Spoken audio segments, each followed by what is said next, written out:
Hello students, myself Nazeeba Ibrahim and welcome back to my channel e-learning accounts and maths। Students आज हमें 61 and 62 करना है, दोनों ही easy question है, ध्यान से देखिएगा। क्वेश्चन नंबर 61 में लिखा हुआ है हरी, मोहन एंड सोहन तीन पार्टनर्स है, तीनों का ओल्ड रेशियो गिवन है 2:2:1। मोहन का डेथ हो गया 24 अगस्त 2017 को। ओके ध्यान दीजिएगा स्टूडेंट्स, यहाँ पे आप लोग मोहन का डेथ 24 अगस्त 2017 को हुआ है, 24 अगस्त मंथ के मिडिल में।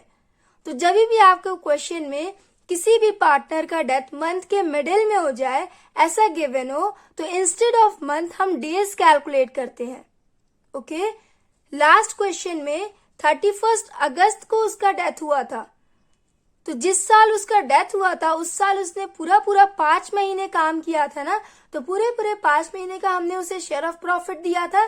बट इस वाले क्वेश्चन में अगस्त में उसने सिर्फ 24 डेज ही काम किए हैं, तो अगस्त का उसे सिर्फ 24 डेज का ही प्रॉफिट मिलेगा। तो मैंने आपको बताया डेज कैलकुलेट करेंगे, नंबर ऑफ डेज। तो कैसे करेंगे अभी मैं आपको सॉल्व करके दिखाऊंगी। आगे लिखा हुआ है on Mohan's death the goodwill of the firm was valued at 75,000। जब मोहन का डेथ हुआ तो फर्म्स गुडविल शो कर रहा था 75,000। तो जैसे आप लोग रिटायरमेंट के केस में शेयर ऑफ गुडविल का कैलकुलेशन करते थे, सेम वैसे इसमें भी होगा। जो रिमेनिंग पार्टनर्स होंगे वो अपने गेनिंग रेशियो में डिजीज पार्टनर को share of goodwill as a compensation pay करेंगे। Okay the partnership deed provided that on the death of a partner his share of profit of the firm in the year of his death will be calculated on the basis of last year's profit। Partnership deed में ऐसा लिखा हुआ है कि कोई भी partner का अगर डेथ हो जाए तो जिस साल उसका डेथ हुआ है उस साल का प्रॉफिट लास्ट ईयर के प्रॉफिट के बेसिस पे कैलकुलेट किया जाएगा। Okay The profit of the firm for the year ended 31st March 2017 was 2 lakh। Calculate Mohan's share of profit till the time of his death and pass necessary journal entries for the treatment of goodwill and profit।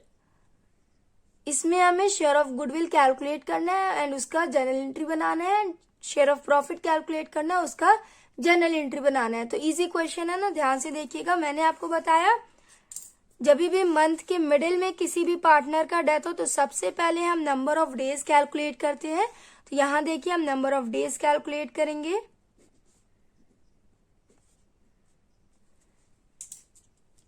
अप्रैल से शुरू हुआ business, अप्रैल मई जून जुलाई, ये 4 महीना उसने पूरा महीना काम किया और अगस्त में उसने सिर्फ 24 डेज ही काम किए। तो देखिए अप्रैल में कितना दिन आता है, 30 दिन, तो 30 प्लस मई में कितना दिन आता है, 31 डेज, प्लस जून में 30 दिन आता है, प्लस जुलाई में 31 डेज, प्लस अगस्त में उसने सिर्फ 24 डेज ही काम किया, तो 24 डेज लिख लेंगे यहाँ पे। ओके इसे ऐड कर लेंगे, ये हो जाएगा 146 डेज। करंट ईयर में उसने सिर्फ 146 डेज ही काम किया, तो 146 डेज का ही उसे प्रॉफिट दिया जाएगा। ओके चलिए अब प्रॉफिट कैलकुलेट करते हैं। तो ध्यान दीजिएगा स्टूडेंट्स, मैंने आपको बताया था कि जब भी आपके क्वेश्चन में लास्ट ईयर्स प्रॉफिट गिवन हो तो हम ऑन टाइम बेसिस वाला मेथड यूज करके शेयर ऑफ प्रॉफिट कैलकुलेट करते हैं। तो यहाँ पे सिर्फ लास्ट ईयर का प्रॉफिट दिया हुआ है एंड यहाँ पे हम एवरेज प्रॉफिट कैलकुलेट नहीं करेंगे क्योंकि आपके क्वेश्चन में गिवन नहीं है। लास्ट कुछ सालों का अगर प्रॉफिट गिवन हो और आपके क्वेश्चन में दिया हो कि on the basis of average profit, तब हम एवरेज प्रॉफिट मेथड यूज करते हैं। यहाँ पे हम डायरेक्ट प्रॉफिट कैलकुलेट करेंगे। टोटल प्रॉफिट आपका दिया हुआ है, टोटल या फिर लास्ट ईयर्स प्रॉफिट कह लीजिए, लास्ट ईयर्स प्रॉफिट।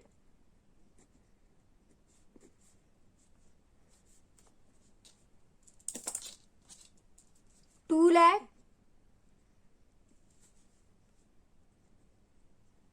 ये हो गया। उसके बाद कैलकुलेट करेंगे profit till the time of his death.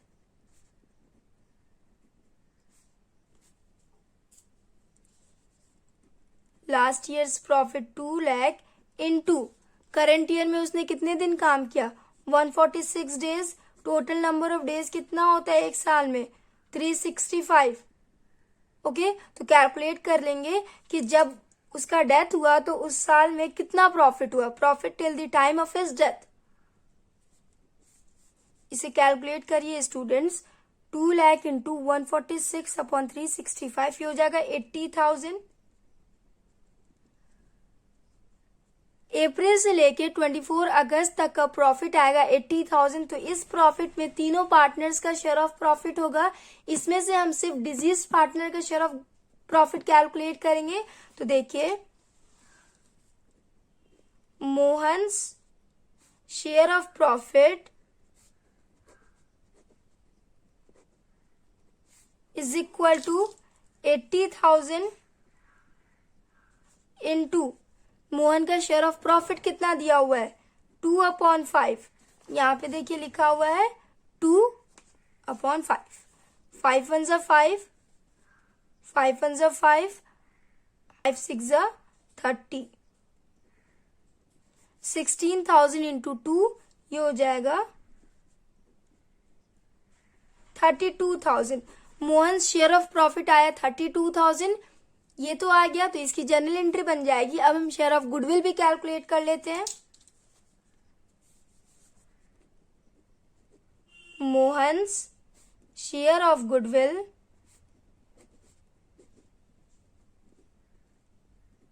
Is equal to, question में आपके फर्म्स गुडविल दिया हुआ है 75,000, यहां लिखेंगे 75,000 इनटू शेयर ऑफ प्रॉफिट है उसका 2/5। 5 1 जा 5, 5 1 जा 5, 5 5 जा 25।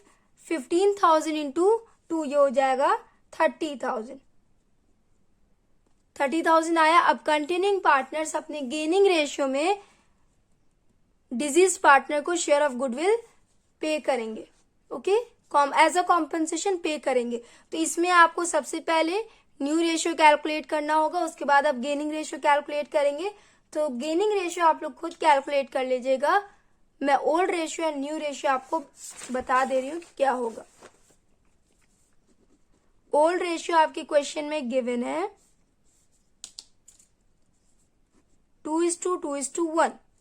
ओके एंड न्यू रेशियो से रिलेटेड कोई भी इंफॉर्मेशन गिवन नहीं है। इसका मतलब कंटिन्यूइंग पार्टनर्स ने अपना न्यू रेशियो चेंज नहीं किया होगा। तो यहां देखिए हरी का पहले कितना था 2 था, तो अभी भी 2 हो जाएगा इस 2। सोहन का कितना था 1, तो ये हो जाएगा 1।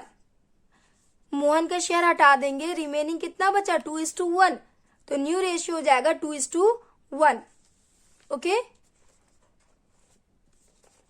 अब आप गेनिंग रेशियो कैलकुलेट कर लेंगे ना। तो जब आप गेनिंग रेशियो कैलकुलेट करेंगे तो आपका गेनिंग रेशियो आएगा 2:1। 4:2 आएगा, इससे आप डिवाइड कर लीजिएगा तो ये हो जाएगा 2:1। 2:1 के फॉर्म में कंटिन्यूइंग पार्टनर्स डिजीज पार्टनर को शेयर ऑफ गुडविल पे करेंगे। अब हम जनरल एंट्री बना लेंगे।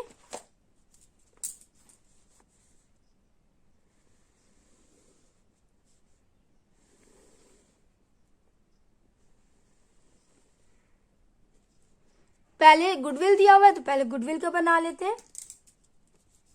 हरी एंड सोहन पे करेंगे तो इनका एक्सपेंस होगा, तो डेबिट में हो जाएगी इन दोनों की entry.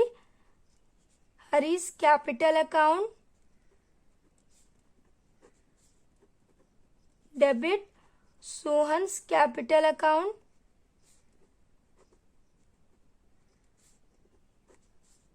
Debit to Mohan's capital account. Amount कितना हो जाएगा, मोहन का शेयर ऑफ गुडविल कितना आया था 30,000 आया था ना। 30,000 इंटू गेनिंग रेशियो था 2/3, 3 1 जा 3।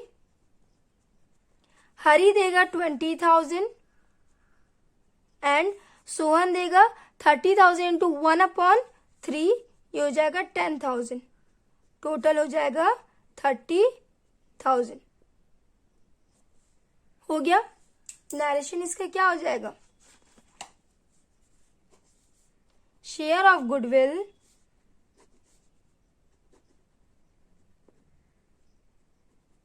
ट्रांसफर टू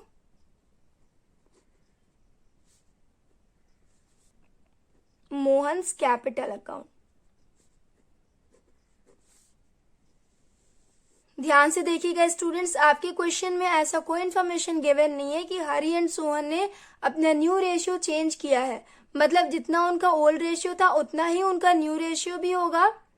तो वो ना तो गेन किए हैं ना ही शेयर ऑफ प्रॉफिट देंगे डिजीज पार्टनर को। तो डिजीज पार्टनर को शेयर ऑफ प्रॉफिट कौन देगा, ये सस्पेंस अकाउंट में डाल दिया जाएगा। ये लिख देंगे profit and loss suspense account, debit, okay, to Mohan's capital account.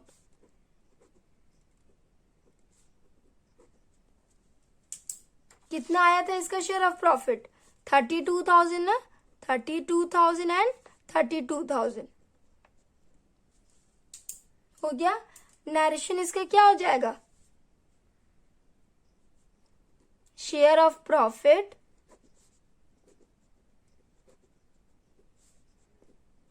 till the time of his death। Question number 61 हमने कंप्लीट कर लिया, जनरल एंट्री भी बना लिया एंड प्रॉफिट एंड गुडविल भी हमने कैलकुलेट कर लिया। क्वेश्चन नंबर 61 हमने कंप्लीट कर लिया। क्वेश्चन नंबर 62 हमें करना है, तो ध्यान से देखिएगा स्टूडेंट्स। क्वेश्चन नंबर 62 में लिखा हुआ है ए बी एंड सी तीन पार्टनर्स हैं, तीनों का ओल्ड रेशियो गिवन है 4:3:2। ओके, ए का डेथ हो गया 31 दिसंबर 2017 को। Sales for the year ending 31 March 2017 amounted to 4 lakh. 2017 31 मार्च का सेल्स दिया हुआ है 4 lakh. Sales of 3,30,000 amounted to between the period from 1 April 2017 to 31 December 2017। Current year में जितने टाइम तक ए ने काम किया उस टाइम तक का सेल्स दिया हुआ है 3,30,000। 31 मार्च 2017 का प्रॉफिट दिया हुआ है 60,000। तो इसमें आप लोग को समझने में प्रॉब्लम हो रही होगी कि इसमें कौन सा लास्ट ईयर का प्रॉफिट है, कौन सा लास्ट ईयर का सेल्स है। तो मैं अभी आपको एक्सप्लेन करूंगी, कंफ्यूज ना होना आप लोग। Calculate the disease partner share in the current years profit of the firm. Current year में डिजीज पार्टनर का शेयर ऑफ प्रॉफिट कितना होगा, हमें वही कैलकुलेट करना है। ओके, तो सबसे पहले तो मैं आपको ये बता दूं कि इसमें सेल्स एंड प्रॉफिट गिवन है, तो हम मेथड कौन सा यूज करेंगे इसमें प्रॉफिट कैलकुलेट करने के लिए? On turnover and sales basis.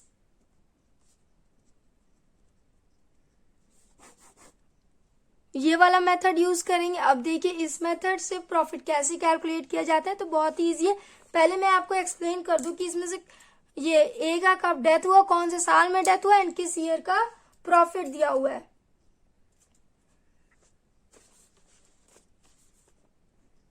2016 and 17 का सेल्स एंड प्रॉफिट दिया हुआ है एंड ए का डेथ हुआ 2017 to 18 में।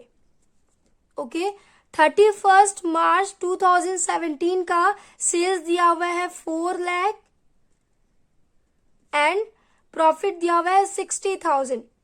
ए का डेथ हुआ 2017 के 31 दिसंबर को।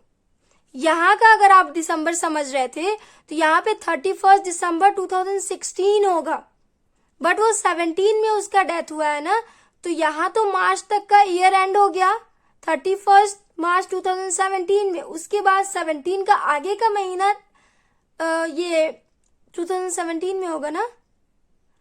यहाँ पे कितना होगा, कंफ्यूज नहीं ना हो रहे हो आप लोग। यहाँ पे 1 अप्रैल 2017 से स्टार्ट हो रहा है, 31 मार्च 2017 को एंड हो रहा है। यहाँ पे 1 अप्रैल 2017 से ईयर स्टार्ट हो रहा है एंड 31 मार्च 2018 से ईयर एंड हो रहा है।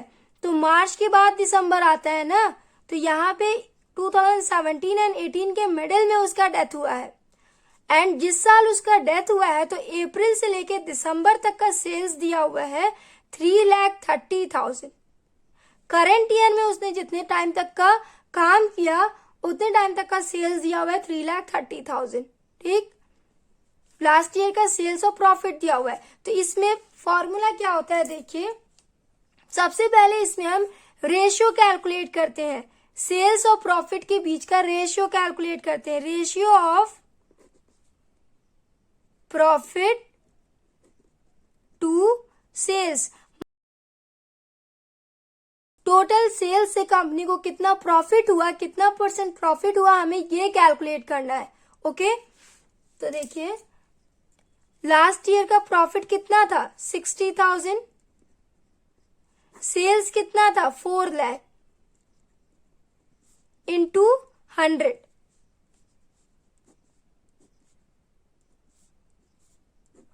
फोर वन जा 4, 4 1 जा 4, 4 5 जा 20, 15 आ रहा है, ये हो जाएगा 15%। मतलब लास्ट ईयर के सेल्स से 15% का प्रॉफिट हुआ है कंपनी को। रेशियो हमने कैलकुलेट कर लिया। स्टूडेंट्स, इस क्वेश्चन में मंथ का कोई कैलकुलेशन नहीं होगा। ओके, पार्टनर चाहे तो अगस्त में उसका डेथ हो या दिसंबर में डेथ हो या मार्च में ही डेथ हो जाए, मंथ का कोई कैलकुलेशन नहीं होता है, सिर्फ सेल्स एंड प्रॉफिट से हम कैलकुलेट कर। उसके बाद देखिए हम क्या कैलकुलेट करेंगे, तो यहाँ पे जितने टाइम तक उसने फॉर्म में काम किया उतने टाइम तक का सेल्स दिया हुआ है 3,30,000। तो इस सेल्स से हम अब प्रॉफिट कैलकुलेट करेंगे। यहाँ पे रेट दिया हुआ है ना, देखिए कैसे करेंगे, profit up to the date of death. जब आपके क्वेश्चन में सेल्स दिया हो तो हम प्रॉफिट कैलकुलेट कर लेंगे, एंड जब करंट ईयर का प्रॉफिट दिया हो तो उससे हम सेल्स कैलकुलेट कर लेंगे। ठीक, तो यहाँ जब तक उसने फर्म में काम किया तब तक का सेल्स दिया हुआ है 3,30,000, एंड लास्ट ईयर का प्रॉफिट का रेट कितना आया था 15%। तो इस साल भी हम करंट ईयर में 15% पे कैलकुलेट कर लेंगे, क्योंकि इस साल का प्रॉफिट रेट कितना होगा ये तो ईयर के एंड में पता चलेगा ना, 31 मार्च 2018 को पता चलेगा ना कि इस साल कितना परसेंट प्रॉफिट हुआ। बट हमें दिसंबर में ही कैलकुलेट करना है, तो लास्ट ईयर के प्रॉफिट के रेट से हम करंट ईयर में प्रॉफिट डिजीज पार्टनर का कैलकुलेट कर लेंगे। तो इसे कैलकुलेट कर लीजिए, ये हो जाएगा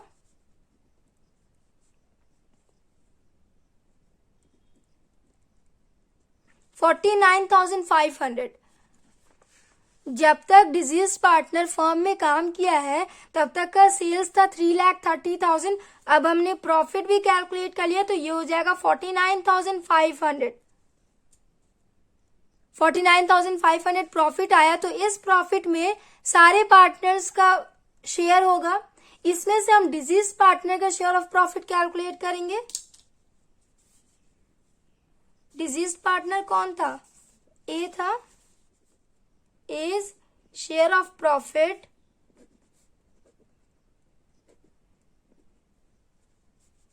is equal to 49,500 into A का शेयर ऑफ प्रॉफिट कितना था 4/9।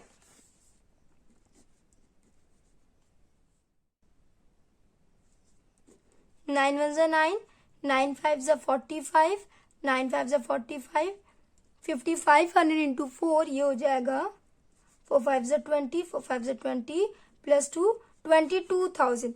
ए शेयर ऑफ प्रॉफिट आ गया 22,000। हमें सिर्फ शेयर ऑफ प्रॉफिट कैलकुलेट करना था, जर्नल एंट्री नहीं बनाना था, तो हम जर्नल एंट्री नहीं बनाएंगे।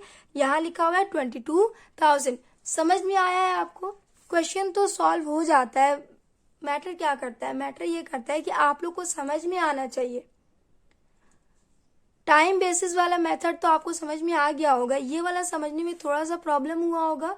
अगर यहाँ प्रॉब्लम हुआ होगा तो कोई बात नहीं, नेक्स्ट क्वेश्चन भी तो होगा ना इस मेथड पे, तो उस क्वेश्चन में मैं आपको और अच्छे से एक्सप्लेन कर दूंगी। एक बार फिर से समझा दे रही हूँ, जिन्हें समझ में आ गया वो वीडियो एंड कर दे, बंद कर दे। जिन्हें नहीं समझ में आ गया जिन्हें नहीं समझ में आया वो फिर से देख ले एक बार। ओके, सबसे पहले हम क्या करेंगे, प्रॉफिट एंड सेल्स से रेशियो कैलकुलेट करेंगे कि लास्ट ईयर में टोटल कितना परसेंट प्रॉफिट हुआ था। ओके फिर करंट ईयर का आपके क्वेश्चन में या तो प्रॉफिट दिया होगा या तो सेल्स दिया होगा। अगर प्रॉफिट दिया होगा तो करंट ईयर का हम सेल्स कैलकुलेट कर लेंगे इस रेट से, लास्ट ईयर के परसेंटेज से, लास्ट ईयर कितना परसेंट प्रॉफिट हुआ था उस रेट से हम करंट ईयर का प्रॉफिट या फिर सेल्स कैलकुलेट कर लेंगे, फिर उससे डिजीज्ड पार्टनर का शेयर ऑफ प्रॉफिट कैलकुलेट कर लेंगे। ओके सो स्टूडेंट्स हमने क्वेश्चन नंबर 62 कर लिया, 61 एंड 62 हमने दोनों सॉल्व कर लिया। आई होप आप लोग को दोनों मेथड समझ में आया हो। So if you like video then please like and comment and do subscribe my channel. Thanks for watching.